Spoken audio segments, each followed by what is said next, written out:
तू अभी पढ़ाई कर रहा है ना, तो तेरी ही भाषा में समझाता हूँ। लिखने के लिए जैसे कलम चाहिए, वैसे ही रौब जमाने के लिए जाति चाहिए। जाति के बिना हम कहीं के नहीं रहेंगे। इस रिजर्वेशन ने कहीं का भी नहीं छोड़ा मुझे। इसके सामने मेरी MA, MPhil, PhD, gold medal, ये सब किसी काम के नहीं है। किस जाति की हो? अंकल वो अंकल ये ऐसा वैसा बोल रही हो, मतलब हमारी जाति की नहीं हो। किस जाति की हो बताओ? Stop the reservation.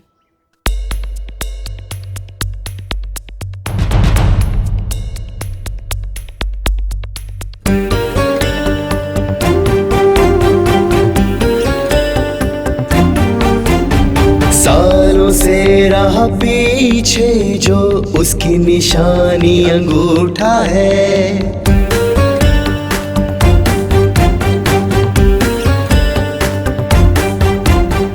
ऊंची विद्या अच्छी कमाई ऊंची जाति को मिलती है। कैसी प्रतिभा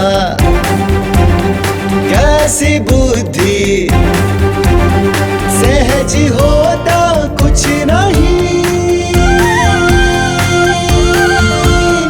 बुनकरों का, कुम्हारों का, गरीबों का कुछ न होता, फिर भी होती ना कमी मेहनतों और प्रतिभा में।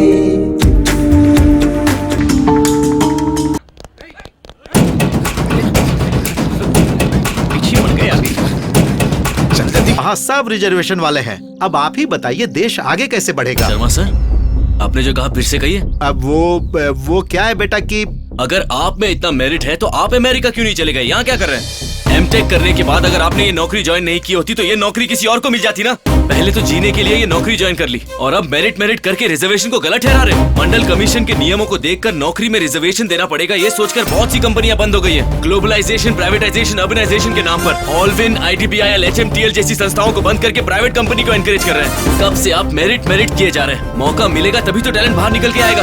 अब ऐसा नहीं है मानव। उसे ऐसे तड़पते हुए मैं नहीं देख सकती। उसे एक ही बार में खत्म कर दीजिए।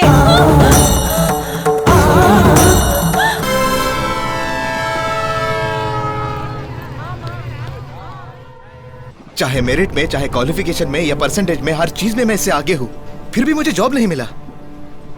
इसके पास जो है वो मेरे पास नहीं है, रिजर्वेशन।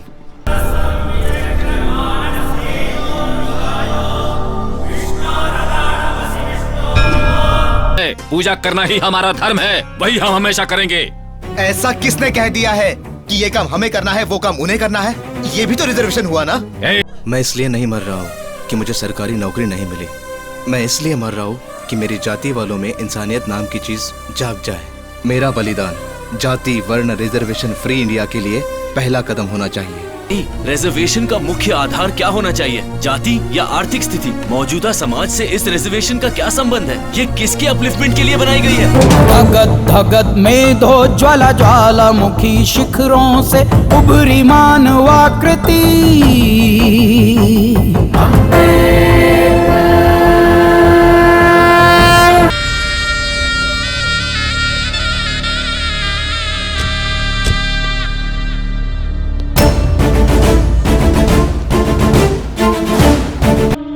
आज दुनिया इतनी बदल गई है, लोग i7 हाथ में लेके घूम रहे हैं और तू अभी तक जाति में फंसा हुआ है।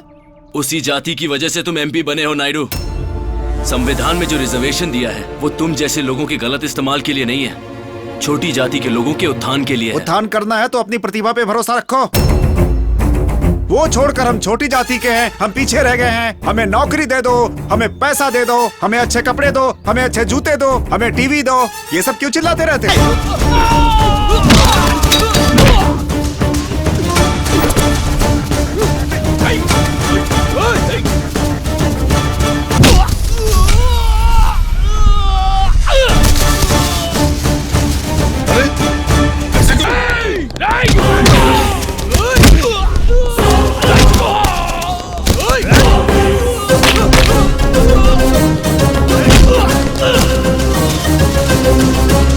तुम्हारी लाइफ के लिए एक बहुत इम्पोर्टेंट मोड़ हो सकता है।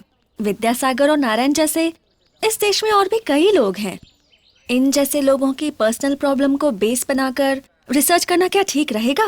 देखो विद्या, ये अब उन लोगों की पर्सनल प्रॉब्लम नहीं रही, पूरे देश की प्रॉब्लम है। हजारों साल से इस देश में जो लोग पीछे छूटे हुए हैं, सामाजिक, आर्थिक और हर तरह से जो लोग पीछे रह गए हैं, उन्हें आगे लाने के लिए ये रिजर्वेशन बनाया गया है।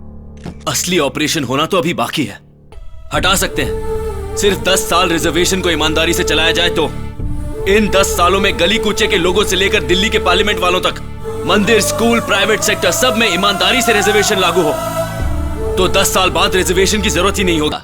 रिजर्वेशन का मतलब सिर्फ गरीबी उन्मूलन बिल्कुल नहीं है। इसका मकसद गरीब को अमीर और अमीर को गरीब बनाना भी नहीं है। रिजर्वेशन का काम आर्थिक उत्थान के साथ सामाजिक उत्थान करना भी है। कुछ लोग समझते हैं रिजर्वेशन जाति खत्म कर देगा। यह बात बिल्कुल गलत है। गरीब ऊंची जाति वालों में भी होते हैं, पर उसका कारण रिजर्वेशन नहीं। दोनों को मेरी माँ ने मुझे पैदा किया है, लेकिन समाज में रहने वाला इंसान बनाया है इस रिजर्वेशन ने।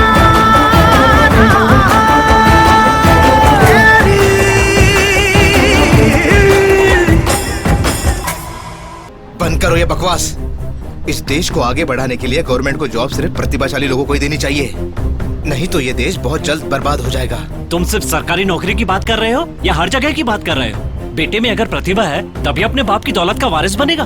जमीन रखने वाले हर किसान के पास खेती की प्रतिभा है, तब तो जिनके पास खेती की प्रतिभा है वो सारे लोग आपस में मिलकर सारी जमीन बांट ले। चप्पल सिलने वालों को ही चप्पल की फैक्ट्री मिलनी चाहिए, कपड़ा सिलने वालों को ही कपड़े की फैक्ट्री मिलनी चाहिए, बोझा उठाने वालों को ही गोदाम मिलना चाहिए। सरकार ऐसा करे तुझे चलेगा? जातियों को हक नहीं मिलेगा जब तलक नहीं और कोई रास्ता।